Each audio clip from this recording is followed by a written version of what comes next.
So the main block of this June cycling trip was spent in Asturias in northern Spain. But as I was travelling from the south of France by car, we stopped over in the French Pyrenees for 3 nights.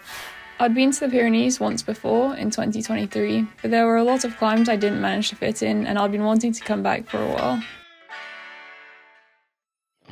This first day consisted mainly of a traffic-filled 10-hour drive, so I was planning on just doing a really short spin upon our arrival. We stayed in Luz Ardiden, which is not only at the foot of Tourmalet, but another HC climb which heads up the facing mountain to Luz Ardiden ski station. I was going to climb this another day, but decided it would be silly not to make the most of the limited days in the Pyrenees, so found myself heading off up the full thing in early evening with a serious case of car legs. Luz Ardiden can get incredibly busy in peak holiday season, but being early June it was still relatively quiet, and as it was late on a Sunday, the roads were nice and empty.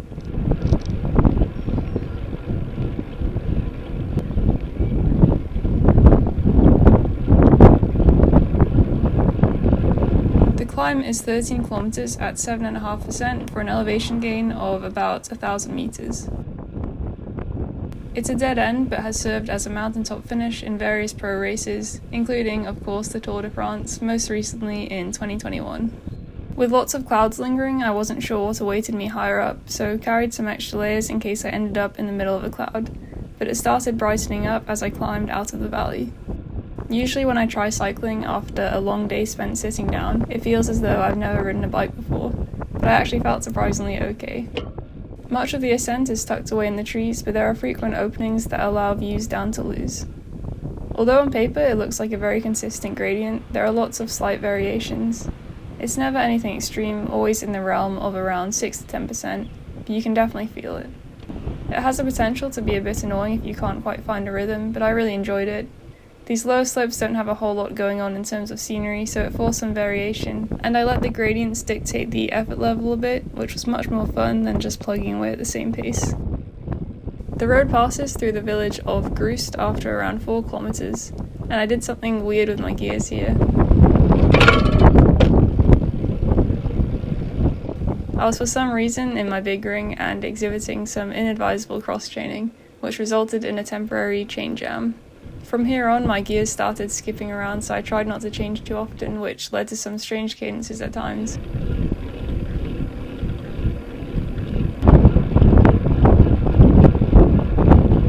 But luckily my winter of cadence experiments had equipped me well for the situation.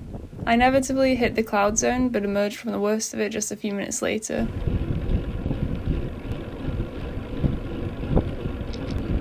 And this is where an alternative route, which starts down in Viscos, joins in. I haven't ridden it, but it's meant to be steeper and narrower and sounds like a lot of fun. The climb started to take on a more alpine character, and the last 4 or so kilometers were so spectacular that I kind of lost awareness of the physical exertion.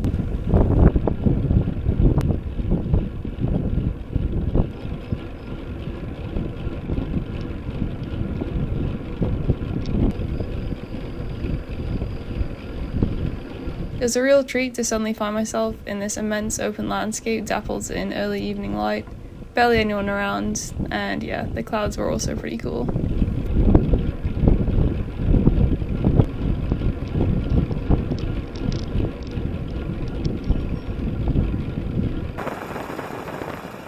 The climb and road ends at the ski station, and I did it in just under 44 minutes.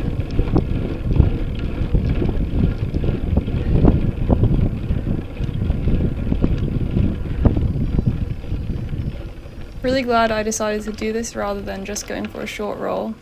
I was very lucky with the conditions. The fog moved in when I was about halfway down the descent, which really reduced visibility, and on another day it might have been like that for the entirety of the climb. But regardless, the climb itself was wonderful and a great welcome back to the Pyrenees.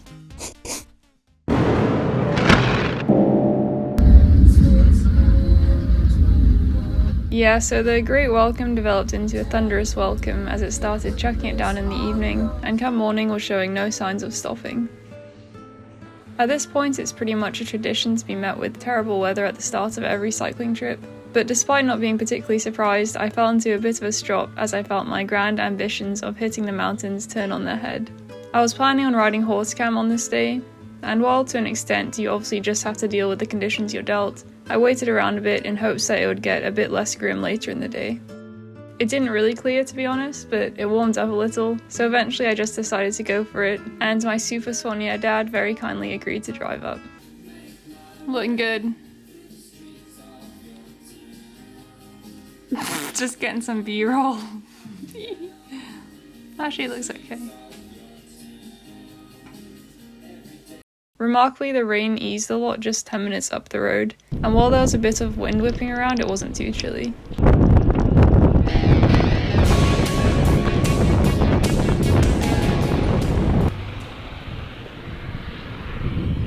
I warmed up for a few minutes, but the spray coming up from the road was kind of counteracting any of that, so I got going to the efforts pretty hastily, as I also wanted to at least start while it wasn't actively raining. This was my main climb of the trip, or at least the one that I most wanted to do a good hard effort up, which obviously meant that I got excited and set off way too hard.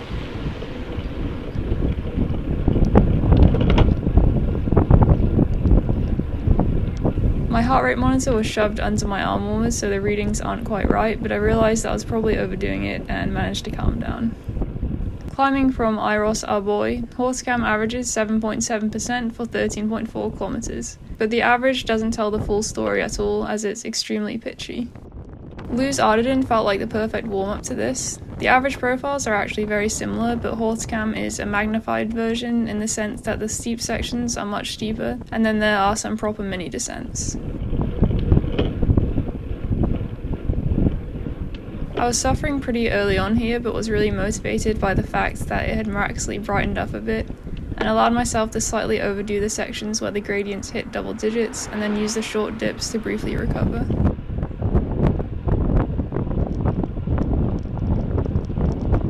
Hautacam is notorious for this irregularity. There are signs along the roads that show the average gradient of the following kilometre, and it's a bit worrying when you're descending while knowing that you're in a section that somehow has to average 8%. I think trying to embrace the fluctuations rather than fight them is a great help. It definitely felt like a different beast to your typical mountain, if there is such a thing, but I really enjoyed letting go of any attempt to ride it at an even power and instead just took it as it came.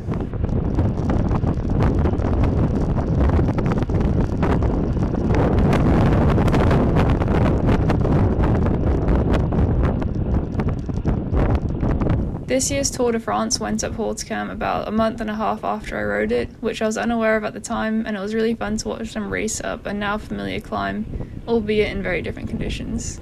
Maybe by the time I finally finish this video, a few more tours will have raced up it. The second stage of the Tour des Pyrenees also finished atop Hautacam in 2023, which was won by Marta Cavalli. There aren't many mountaintop finishes in women's cycling, so that was awesome, although unfortunately the third stage was abandoned due to safety reasons. Hautacam itself is a ski resort, so it's another out and back road, and it was really quiet, although I think I managed to do a little photo bombing there. The wind was getting funneled around a bit randomly, and there were a few strong gusts. I guess there were also a few tailwind gusts, but those are always less noticeable.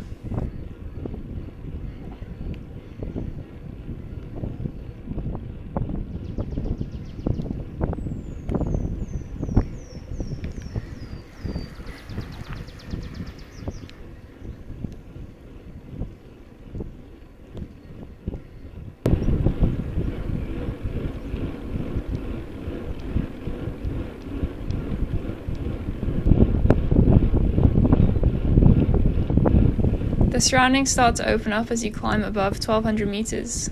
Fortunately, I didn't have to deal with the heat, which would be pretty unforgiving up here, although there were a couple of headwind sections which I found tougher to deal with than the inconsistent gradients that had come before.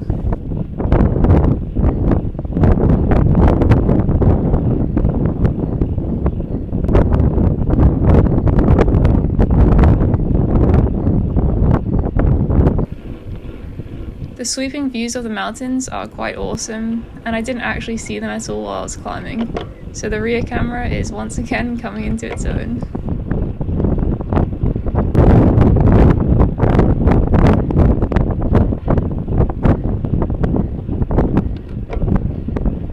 Open sections like this are always psychologically difficult because you can't fool yourself into thinking that you're near the summit when you can see that you're clearly not. But it's a really beautiful landscape, and you might even see some free roaming horses.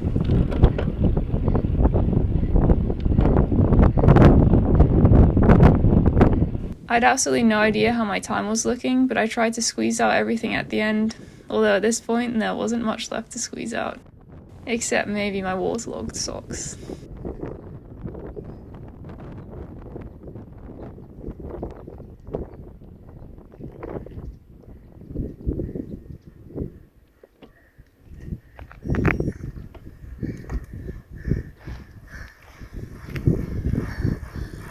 This massive car park is where the climb officially ends, but you can continue climbing for a further 1.5 kilometers to call the Tremassel, so I eased off but kept on rolling up there. My time was just over 44 minutes, which, yeah, I think I was quite happy with. I found Hautacam a lot more fun than some of the other iconic nearby climbs like Tourmalet due to its dynamic nature. It was also really quiet and peaceful on this occasion. Perhaps the weather is partly to thank for that, although I was actually extremely lucky with conditions during the ascent, as back in Luz Ardiden it was still pouring rain. That's the top of Tremassel. It's only a few additional minutes of climbing after Hautacam and certainly worth doing. If the road keeps going up, it only makes sense to keep going up after all.